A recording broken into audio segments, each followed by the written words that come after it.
Good evening. I'm Colleen Feige, the president of the League of Women Voters of Edina, and it's my pleasure to welcome you to the Edina School Board Candidate Forum tonight, September 21st, 2023. You can tell your friends, if they didn't get here, that they can view it on our website, LWVEdina.org, tomorrow. So, and welcome to those that are here. We have 3 candidates running for 3 positions, and we've invited all of the candidates. Cheryl Berry is here. Elliot Mann is here. Jennifer Hoovey is ill, so she can't be here tonight. So, but with that, I want to introduce our moderator, Deb Brinkman. She will be moderating and asking the questions of the candidates, and we welcome your questions as well. So thank you very much.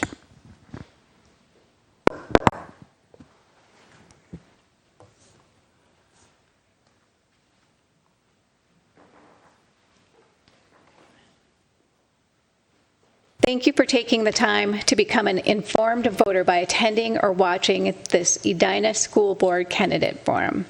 The purpose of this evening's forum is to provide an opportunity to hear the candidates for the Edina School Board talk about issues that you care about.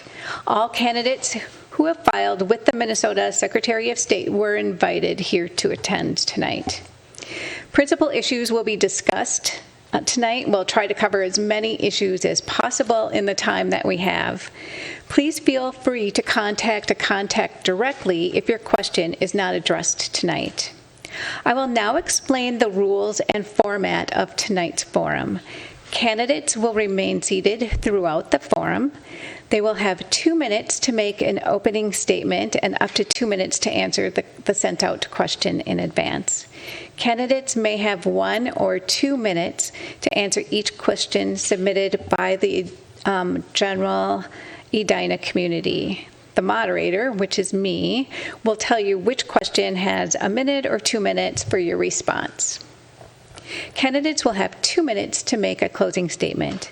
League volunteers will time the candidates' responses and indicate to the candidates when they have 60 seconds, 45 seconds for the 2-minute questions, and for all questions, the 30-second remaining, 15 seconds remaining, and then when the candidate must stop. Then please finish your sentence, and then we'll go on to the next question. I'll be asking all the questions. League of Women Voters Edina has determined which questions will be asked to the candidates and attempts in good faith to cover the topics of interest indicated by the submitted questions. All written questions become the property of the League of Women Voters Edina. The City of Edina, our host for this evening, this forum, decided in 2022 that they will not live stream the candidate forums for the League of Women Voters Edina on any of the City of Edina's online platforms, including its website, YouTube channel, Facebook page, Edina TV. The City of Edina is recording the forum for the League of Women Voters Edina and will provide an electronic copy to the League of Women Voters Edina at the end of this forum. The League of Women Voters Edina will put it on their website, LWVEdina.org, in a day or 2. It's also going to be available on Facebook or on YouTube. So let's get to the reason that you all came here tonight. There are 3 candidates running for this election, as Colleen had mentioned: Cheryl Berry, Elliot Mann, and Jennifer Hoovey, who is ill and not here tonight. So we'll begin with opening remarks for the first candidate, and that will be Cheryl Berry.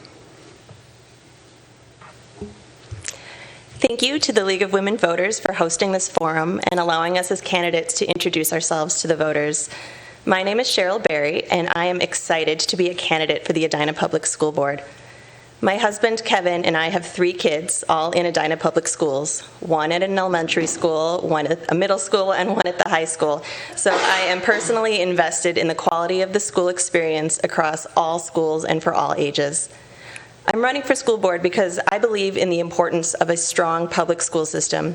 I love our community, and I really enjoy getting involved to help when I can. Since my oldest child started kindergarten, I have volunteered in many capacities that have helped me understand our schools at the classroom, building, and district level. I've been a room parent, PTO president several times, PLC member, PTO fundraising chair, event planner for carnivals and Parents' Night Out. I was on the Legislative Action Committee for 2 years, and I'm currently serving my 4th year as secretary on the Edina Education Fund Board. Professionally, I worked as a speech-language pathologist in pediatric hospitals and clinics for about 10 years. I love working with kids.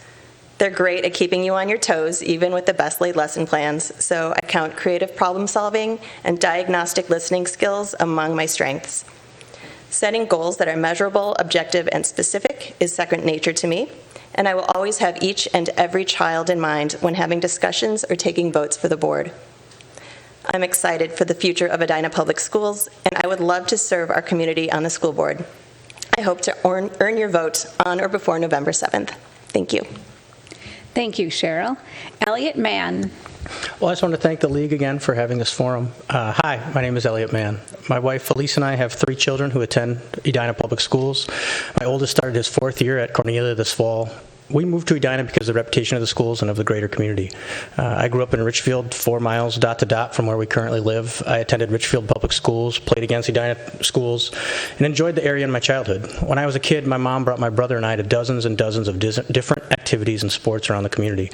When she couldn't be in 2 places at once, we were so fortunate to have friends, neighbors, community members who could help out. I had a childhood where teachers and coaches went above and beyond in making a difference in my young life without them even knowing they were doing so. Be the adult you needed as a child is a motto that I hold dear to my heart, and it's something I try to model as an adult myself. Helping our children, all of our children, is an aspiration that speaks really clearly to me. I often volunteer at my kids' school, and as a volunteer coach in baseball, basketball, and soccer teams. As community members, if we want to have a vibrant community and a public school system, it's our responsibility to pitch in where we can and help out. I want to help pay back the care that I received as a child. Professionally, I cut my teeth as a daily newspaper reporter covering education. I spent the years in my 20s covering hours and hours of school board meetings. I've covered budget cuts, school boundary adjustments, levy referendum campaigns, school board elections, among various other issues. I've covered boards that worked really well together and ones that, quite honestly, needed some help. I bring the experience of knowing that the school board is a collaborative process focused on education and communication. We're asking our schools to do more and more each day, each week, and each school year. When we can pitch in as community members, we need to step up, and that's why I'm running for Edina School Board. So thank you for the opportunity, and I'm excited to get to work. Thank you, Elliot. Now we'll proceed to the prepared question, and this question was sent out in advance. You'll have 2 minutes to answer this question. And in order, well, because we only have 2 candidates, we will be switching off. So, Elliot, we'll start with you. The question is, a new Minnesota law allows school boards to renew a property tax levy just one time without obtaining voter approval. What is your position on using this new law and why? Well, I think first I'll respond what my position is, and then I'll give you my context. In Edina, I would support that. I would use that as a tool in the school board toolbox, I guess. In Edina, we currently already levy as much as we can. We're inflation adjusted as well. We have success usually passing our levies, so it wouldn't be as necessarily a surprise to voters. But watching that legislation go through, I wasn't a huge fan of it, to be perfectly honest. Just again, back in my experience covering school boards, I realized how hard it is to pass levies. I realized there are a lot of communities that struggle passing their levies, but I think it's also something that really helps communities grow. You get a lot more people involved and have ownership of the school board, or the school district rather, when they understand that bit of community funding, when they understand that bit of that school boards don't just completely set the entire budget, and most of the money comes from the state. So it's something that I would use because it's already passed and it's in our toolbox and something we can use. But if the state really wants to do something, I'd really like to see them just reorganize state funding, to be perfectly honest. That's an incredibly hard lift. It's an incredibly tough goal, but I guess that's where, if the state is going to help us out, that's what I'd like to see. Thank you, Elliot. Cheryl? I am in support of this new law. This is something that our own Legislative Action Committee lobbied for this year under their heading of stabilized school funding. And this is something that the Association for Metropolitan School Districts has been lobbying for a while. And the goal is to stabilize public school funding. Edina residents have historically voted to pass levies by a wide margin, mid-70 to 80%. So I would feel comfortable bringing the levy forward as it was written for 10 years for the same amount. It's not an increase in anything. It's just as it was written and initially voted on. And this saves us time, it saves us money, and it allows us to plan. Back in 2017, when this last levy was voted on, had the levy failed, we would have had to take $13 million out of our school budget in just 1 year, and that would have been devastating. So within the process of letting voters know what the importance of this levy was, the school superintendent at the time and the business director went to all of the schools, all of the PTOs, all of the parent groups to explain the purpose of the levy. And this is a costly, time-intensive endeavor. So this new law does allow us to save our time, save our money, and plan for the future. Thank you, Cheryl. And Cheryl, we'll start with you for the next question. I'll now ask questions submitted by the general community to the League of Women Voters Edina. That these questions came in by email, lwvedina@gmail.com, or have come in here at the forum. A candidate will be giving 1.5 minutes to answer each question. I'll announce if there's any questions that are 2 minutes. All right. So the first question, again, we will start with Cheryl. Please provide your thoughts on special education, individual education plans, and the basic services offered to students with disabilities at Edina Public Schools. Well, in a minute and a half, I, as a speech pathologist, am very familiar with our services. I have helped write IEPs. I think we are known for our special education services in Edina, and we have families moving to our district to specifically seek those out. We have the unified program at Southview that I would love to see spread more towards the other schools, the high school and the elementary schools as well. I think we have a strong program. I don't know what else to add to that one. Thank you, Cheryl. Elliot? Can you repeat the question again? Yes. Please provide your thoughts on special education, individual education plans, and the basic services offered to students with disabilities at Edina Public Schools. In my limited experience with some of those services, they've been great. It's an essential part of a public school.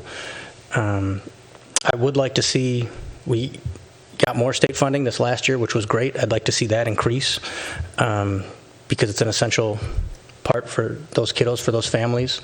So I have nothing bad to say. I think, like Cheryl said, Edina is known for that, has a strong reputation of that, and I'd like to see that continue. Thank you, Elliot. Okay, our next question, Elliot, we'll start with you. Holding the school board elections in an off year cost the school district a lot of money. In addition, we have a lot lower voter turnout. What are your thoughts on this? Well, on one hand, I definitely see the argument for we should have this during so-called on-year elections or on-year election years. You have higher turnout, that's great. I also, though, appreciate the fact that the school board is, other than the other referendum that's on, is kind of the only game in town for this election. So you're getting people who actually care about the school board. I think that's important. You also have to work to get people to get out. I think that's important as well. I can hear both sides of that, of it making more sense, of having it on every 4 or 2 years. At the same point, again, going back to kind of the levy question, I I think iron sharpens iron in that sense of you have to really get out and work and get people involved, and I think that eventually is a good thing. Thank you, Elliot. Cheryl? I like having the elections in an off year. I think having them on an on year just encourages the politicization of the school board elections, and we don't want that. So I know it was a lot of work for the city clerk to run the elections on the off years, so transferring that to the school seems to make sense. But I don't think we want to tie them to on-year elections. Thank you, Cheryl. All right, Cheryl, we'll start with you with the next question.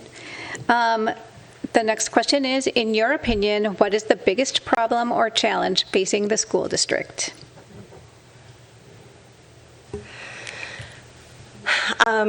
Well, coming off these last 2 weeks, I would say everyone is a little bit tense. Yesterday, one of my kiddos was home from school because they were assessing a threat at the middle school, and the week before, my oldest was home because of the threat at the high school. So security is top of mind. That brings a lot of stress to the students, to the parents, to the teachers and staff. Mental health is consistently a topic that gets brought up, particularly by students at the high school when you ask what their biggest concerns are. And I think the events of the last couple weeks are kind of fueling that. So doing what we can to support our teachers, support our students, support our parents. That was rough. Getting a notice that you need to go reunify with your child is scary. So we need to come together and just realize that people are on edge. We need to take the temperature down a little bit, do what we can to help others. Thank you, Cheryl. Elliot? Can you repeat the question again? Yes. In your opinion, what is the biggest problem or challenge facing the school district? I think the biggest challenge is and always will be educating our kids to the best of our abilities and the best of their potential. Especially now, we ask our schools to do more and more every single day. Most of our kids now are having breakfast, they're having lunch at school. We expect our schools to also have after-school care.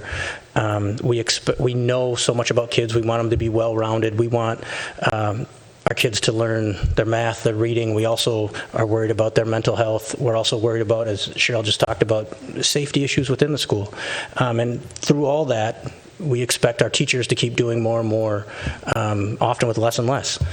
And that's very difficult.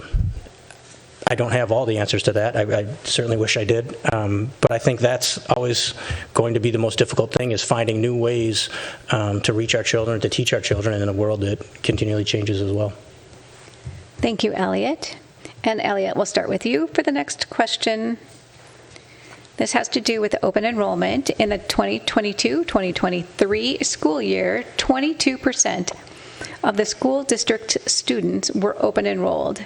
What are the pros and cons of open enrollment?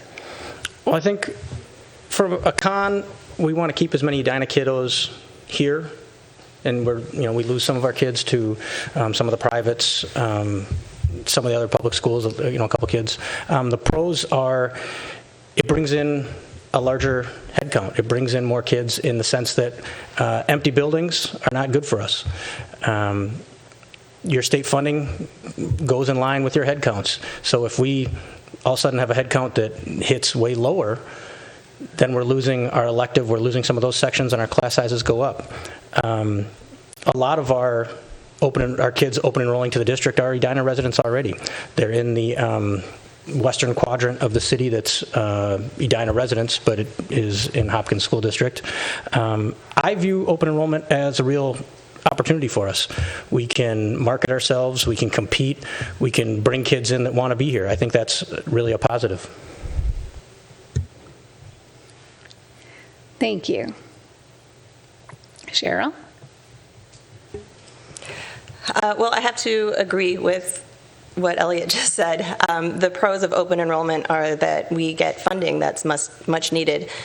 I think it is a misconception that open enrollment is increasing our class sizes. That's just not the case. Our class sizes, we have guidelines that are what they are. Obviously, we would like it. We would like to have Edina students stay in Edina public schools. People have choices that they make for various reasons, and we need to fill those spots. And in doing so, we can bring other people into our community. We've got great schools, we've got great teachers, and other students should have the opportunity to benefit from that if there is the space for them to do so. Thank you, Cheryl. And we'll start with you with the next question. What actions should be taken to improve consistent attendance at all schools in our district?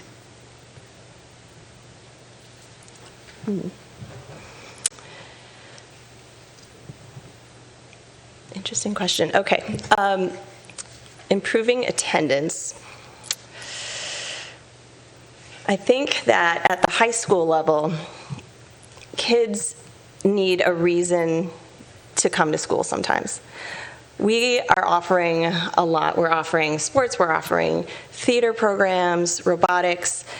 Sometimes kids need a reason because math and science aren't the reason for them to get up and get out of bed and get to school. So I think our extracurricular programs are helping. I think we have a lot of supports in place. Same at the middle school. Sometimes those kids need a reason to get motivated. We've got incredibly strong programs to give kids a reason to be there that aren't necessarily academics if that's not what's going to do it for them. Elementary school, those kids, we can reach their families best we can. I'm not sure what the answer to that is. I'm not sure what our attendance is for elementary school, so I don't know that I can really speak intelligently to that point. Thank you, Cheryl. Elliot. And one thing about open enrollment I forgot to say is if open enrollment is full, we can always close that, and that's always a mechanism that we can use, and it's not a situation when we're too full. Talking about as far as improving school attendance, I think anytime we can make, as Cheryl said, basically connections for kids at school. Like you're saying, comparing math and science maybe to broccoli, and maybe their after-school activities is kind of their dessert. For a lot of kiddos, they need that thing at the end, that connection that really gets them excited about school. There was a high school that I was covering once where they required every student to have an extracurricular activity. Now, it wasn't just a sport. They could make a game. There was one that was a Pokemon club, that Pokemon game that they would play, where a teacher would sponsor it. They had a place to go. They had other kiddos there, but they had to go to school to be a part of it. I think anytime we can make those connections, it can be powerful. Thank you, Elliot. So, Elliot, we'll start with you with the next question. This has to do with virtual learning. How many students are attending school virtually? And do you know what grade levels that they are attending? And should this program continue? Why or why not? Well, the Edina Virtual Academy, I believe, had stopped, or they had stopped offering that. So other than that, I guess I wouldn't have those numbers right in front of me. We don't have notes here other than our opening and closing statements. If that's an option for kiddos, I think that's great. I know during the pandemic it got very much a kind of bad rap where we all were doing it, and that's kind of difficult. But in certain cases, it can be a valuable resource for kids to do online learning. One of the districts I covered years ago was one of the first online schools.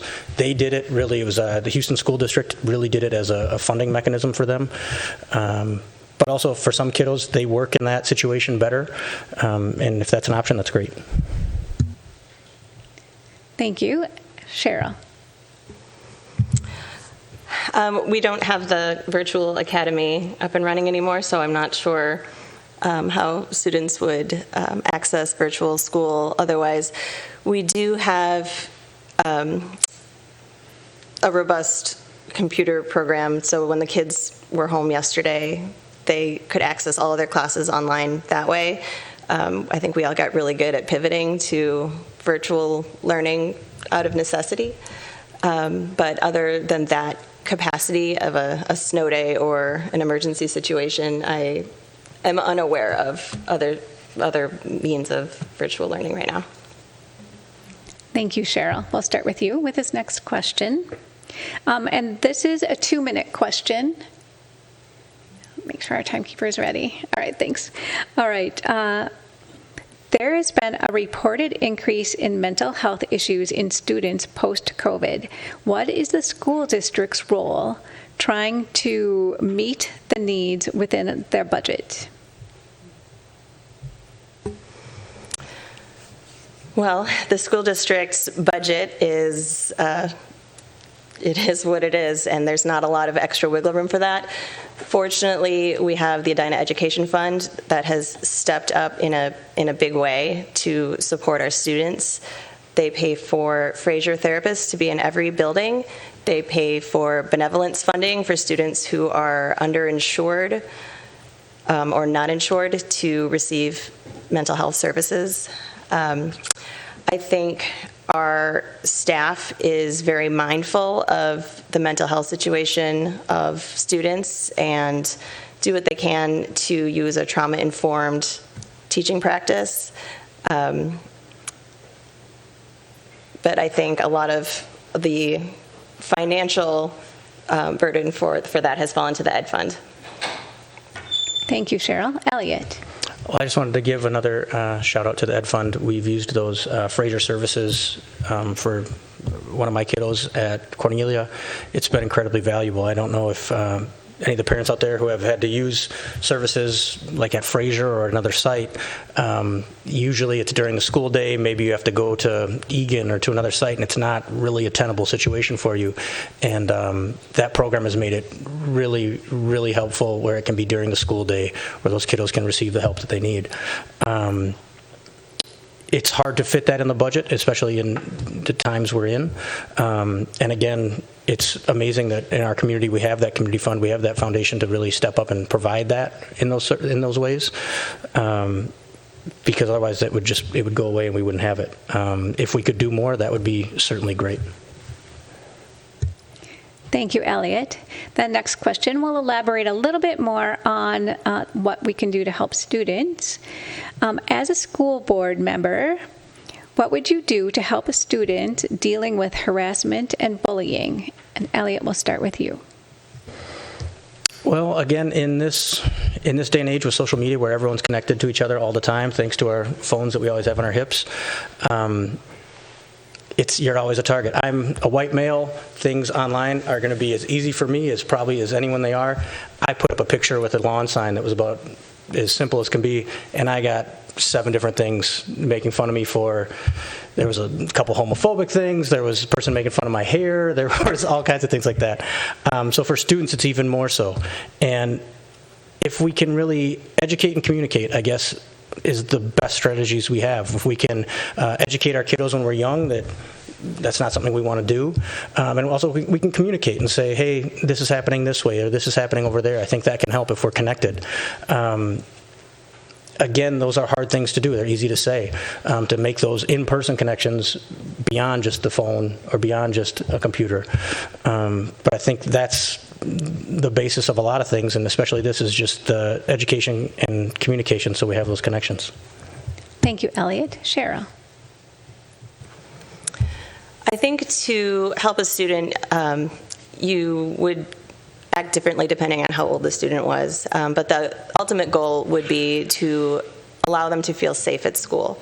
And that would look differently depending on how old they were and what the circumstances were. I know at the middle school they're using a circle up system where they try to use mediation and work through their problems as a group. Who was wronged? What was the wrong? How do we make it right? Knowing that our students are young and their brains are developing and they're going to make really bad choices. But the ultimate goal should be helping the student feel safe at school. Thank you, Cheryl. We'll start with you with this next question. School boards are a governing body. What does that mean to you? The school boards are in charge of governance, so their main job is to set policy, and they're in charge of one employee only, and that's the superintendent. The superintendent manages the rest of the employees of the district. So it's really oversight, making sure that the policies that are in place or that will be in place align with the strategic plan that was put in place and designed as a community. So just kind of general oversight in that capacity. Thank you, Cheryl. Elliot? Well, I think the school boards, it's a collaborative, focused group that you have. The main job is hiring superintendent and then reviewing the superintendent, and also your long-range planning, your strategic planning, and then fine-tuning that planning.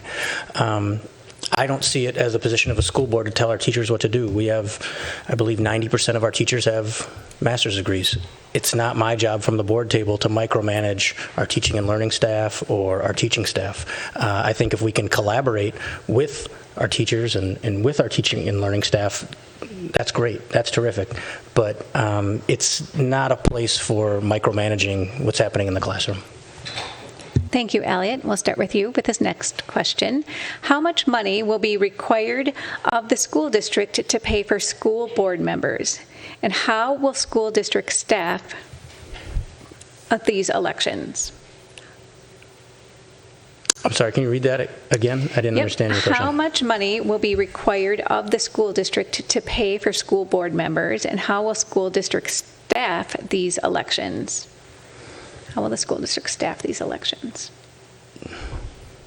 I don't really know how to answer that question, I guess. Do you mean the stipend of what school board members will receive, or how much will the election cost? I guess I don't. How much the election will cost? Yeah. I don't have the current numbers. I know there was an article in the Star Tribune that had some previous numbers. If you're asking me the cost of an election that hasn't happened yet, I would be just kind of recklessly speculating. Other than that, so I guess I don't have a great answer or a great handle on that question. Thanks, Elliot. Cheryl? Well, I know that school board members receive a stipend of $4,500, but as far as how much the election will cost, I don't have any notes in front of me, so I don't want to give an incorrect response either. Thank you very much. All right. The next question, Cheryl, we'll start with you. What is your opinion of the new Minnesota law regarding school resource officers' use of restraints? I was anticipating this question. It's been in the news quite a bit lately. We are fortunate to have 2 full-time SROs in Edina, one at the high school and one at the middle schools, and they are fantastic. As I understand it, the law is written where a school resource officer would not be allowed to restrain a student in any way that restricted their ability to breathe. In my opinion, if you are telling a school district that you don't believe you could work in that building because you couldn't do your job with students without restricting their ability to breathe, you are perhaps not the right person to partner with to work in a school. I think we need people who are strong de-escalators and who can build relationships with students. I think that is the key to taking the temperature down. And again, you can break up a fight without restricting their ability to breathe. Thank you, Cheryl. Elliot? Well, as a board member, I think our first steps when we have a new legislation like that is to talk with our law enforcement officials, talk with our city officials, have our superintendent, our school board coming together, which our board has done that, which has been great.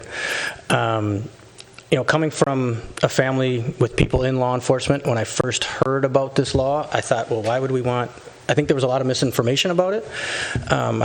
At first, it seemed like we wanted SROs out of the schools, which I didn't really understand. And the more I dug into it, I found that these were things that were already in statute, where years ago, we made it so you couldn't put kids in special education in a prone hold, and those were students, I want to say it was about 60% of people in prone holds were special education students. We did that, the sky didn't fall, and we thought that made sense. Recently, a couple years ago, in state statute again, in our state correctional facilities, we made it so you can't use that prone hold. There's other physical holds that you can use. I'll say that again. In our state correctional facilities, we don't use prone holds. If we can do that in our schools, I think we should. They can still use physical means. If they can still use that hold, I believe there's still a loophole for it. We have guidance, again, from the Attorney General that came out.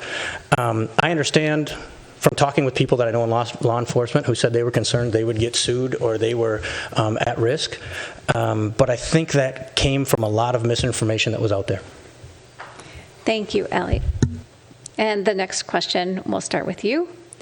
And how do you feel the Edina School Board should respond to recent incidents of threatened violence on our school grounds? Well, it's sad, it's troubling, as we heard Cheryl talk already about that. I think our board and our superintendent and our law enforcement community responded terrifically. They took the threats seriously. We have to take the threats seriously in this day and age. I wish we didn't. That's the society we live in right now. I think our administration has done a great job with it, and if they would continue on that path, I think that's kind of the way to go, the way you have to go. Thank you, Elliot. Cheryl? First, I would say thank you to the Edina Police Department for the way they responded to the incidents these past 2 weeks. In both instances, they had the person responsible for the threats in custody within a day, which is astonishing, and it really puts some peace of mind back into the parents and the students who are going into schools. What I think we need to do as a school district is have another public safety forum. Several years ago, this was before COVID, after the Parkland shooting, we had an event at the Southview Auditorium where the chief of police, the fire department, the superintendent, all of the principals, the building leads for the schools were there, and all of the parents came and could ask questions. And it was very reassuring to hear the police officers' response and the fire department's response and the plans that they had in place, not that they could share all the plans with us, but parents were able to ask questions. And just to hear the police chief say, yes, we have thought of that, we've considered that, this is what's in place, this is why we don't do that, it was very reassuring, and I think that would go a long way in putting some peace of mind back into the community. Thank you, Cheryl. And we'll start with you with this next question. How would you respond to parents' concerns about what is being taught in classrooms? Well, at first, from a board level, I think it's important. Oh. Did we want to start with Cheryl? Oh, I'm sorry. Okay, no problem. So concerns over what is being taught in classrooms? Correct. I think that teachers have never been more accessible than they are today. If you can email your child's classroom teacher, you can call them, go to a parent-teacher conference. They're very happy to talk with you about what their lesson plans are, and they're very open about it and would happily share that with you. So if there is a concern, I would go directly to the teacher. I think we need to understand that teachers are professionals. Lately in our country, I feel like they have not been treated as such, but there is an educational purpose for what they're doing. They are professionals and would happily talk with you about any concern you had about your teacher's, your child's lessons for that day or that week. Thank you, Cheryl. Elliot? I'm sorry, can you read the question again? Yes. Sorry about that. How would you respond to parents' concerns about what is being taught in classrooms? Well, I think at the board level, the first thing is, if you're a parent, you go to the classroom level and then the building level, and you work its way that way. I can just say, I've heard that before, where people are concerned that they can't see the curriculum or can't see what their kids are being taught in class. I have not had that experience with my three boys. We have the opportunity to be incredibly involved in the classroom, and we know exactly what they're talking about. to whatever detail you want. I would encourage parents, as myself, to talk with the teacher first, and if you really have concerns, and then go to a building level. From a board perspective, it wouldn't be appropriate to take that complaint first. It would need to go first to the classroom, the building, the district, and then reach to the board level, I guess. Thank you, Elliot. And we'll start with you for this next question. Do you support a voucher system? What impact would vouchers have on the school district? I absolutely do not support a voucher system. I believe in strong public schools. One of the things that we often hear with private school vouchers is that we're going to get kids from supposed at-risk environments and deliver them to a private school where they can succeed. And then when we do studies, there was a study of just in the Arizona system where overwhelmingly the kids who were in that voucher system had never attended a private school, had never attended a public school rather. And so we end up just subsidizing kids who are already at private school. Also, when we look at private school admissions, is that a situation where they've always had a fair and equitable admissions process? I would argue they have not. At that point, we're taking our pie of public school funding and we're diverting it and just passing it off more to private schools and subsidizing people who are already paying for it. And so I would completely disagree with any sort of voucher system. Thank you, Elliot. Cheryl. I also do not support vouchers. Vouchers take money directly away from public schools, and as a school board member for a public school district, I believe we should advocate for public schools to keep their funding. All right, we'll elaborate on that just a little bit more on this next question. Cheryl, we'll start with you. As a school board member, what do you see as your role in advocating for funding for Edina and all public schools? I think, as a previous participant in the Legislative Action Committee for our school district, that it is perfectly appropriate to advocate at the state level to our legislators, to our senators, to directly communicate the needs that we have in our district and let them know how public school funding affects our students. It has been, public school as a whole has been starved for funding chronically over years, and we need to get involved. We need to educate families in the district, so parents, students. We have more students on the Legislative Action Committee now than ever before, which is phenomenal. Empowering them to get involved and talk to their lawmakers and keep that going. Thank you, Cheryl. Elliot. Well, first I'd like to echo Cheryl's comments that I think they were right on the money. It's no secret that my wife is a state senator. I don't believe that partisan politics have a place at the school board table, but I do believe that policy absolutely has a place at the school board table, especially with the way our schools are funded. Just as Cheryl had said, school funding has, this last year, we got a lot of money. It was a historic session. That was great. But years before the pandemic, funding was flat. In the early aughts, 05, 06, 07, funding was flat. There was a time when the state delayed payments to our school districts so bad that bond ratings were getting lowered. If we want to be serious about it, we need to fund our schools and we need to advocate for it. We need to inform the public to know exactly that's what's going on. So I would advocate for stronger public funding through and through, and I think that's really appropriate for a board member to do. Thank you, Elliot. And we'll start with you with this next question. What can Eden Prairie schools do to attract and retain special education teachers? Edina. What did I say? Eden Prairie? Oh, yeah. Wrong school. I was going to say, I was like, I don't know what Eden Prairie, but I can't talk. I apologize. I misspoke earlier. Yeah, I already misspoke earlier, so I can't say boo. So what should Edina schools, public schools to retain, do to attract and retain special education teachers? Well, I think there's a couple different answers. First, the answer with retaining employees is pay people their worth. That's hard to do when our funding is set between certain levels and we're It's kind of always a Midwest marriage of compromising. We're going through teacher negotiations right now. But the thing we can do that I think can make the job really attractive is have the type of environment that people want to work in. If we can make it the kind of place that people want to go to work and want to stay at work and where they're valued, I think that goes a long way.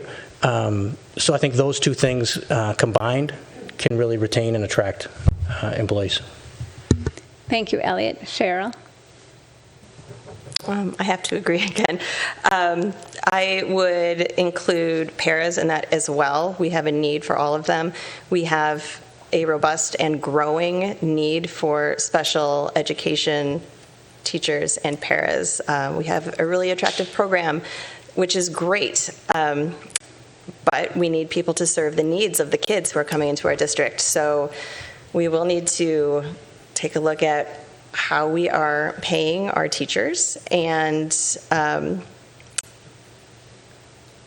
continue to have an environment where they want to be here. Thank you, Cheryl. And we'll start with you with this next question. With the legislature's increase in special education funding, how would you determine the best use of that funding for Edina Public School students? To be clear, this is the best use of special education funding? Yes. Okay. Well, students with IEPs need to have their services met. We have to start with that. We have students who need nursing care, dietary care, speech pathology, occupational therapy, physical therapy, para support. So we make sure those needs are met first. There was additional funding this year to reduce the cross-subsidy, but it continues to not be quite enough to completely do so. So we continue to advocate for special education funding until our students are fully funded. Thank you, Cheryl. And Elliot? I think from a board member's perspective, it's best to have our cabinet, our superintendent's cabinet, our experts really know where that funding should go. I don't think it's appropriate for one board member to say, I think you should spend money on this one or you should spend money on that way. I don't think that's the best way a board works. I think it's more collaborative than that. And also, we have experts in the field. We should let them give us that guidance and bring it back to us and then go with it from there. Thank you. For this next question, I think we've touched on this a little bit, but I just want to make sure that we ask this question so that the audience understands where we're coming from here. And Elliot, we'll start with you. What do you view as the school board's role in the management of the school district? Well, yeah, we kind of touched on it before, but I think the main job of a school board member is you hire the superintendent, you review the superintendent, and you set your strategic planning. Now, within that, you're fine-tuning the strategic planning, you're reviewing different things, but those are the main functions of the school board. It's not a school board member's job to look over a teacher and go, I don't think we should be teaching that, and go, teaching and learning, I don't know if that's the curriculum we need to do. That's wildly inappropriate. We have experts. 90% of our teachers, I believe, have a master's degree. Who am I to tell them in the classroom what they should be doing and what they shouldn't be doing? Like I said, it's our job to set that path and guide that path, but it's not our job to be in the classroom micromanaging. Thank you, Elliot. And Cheryl?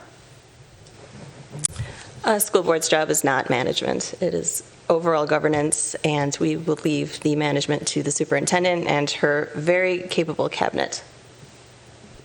Thank you. We have one last question. And so after this question, we'll proceed to closing remarks unless something else comes in. Cheryl, we'll start with you with this question. How would you measure your success as a school board member?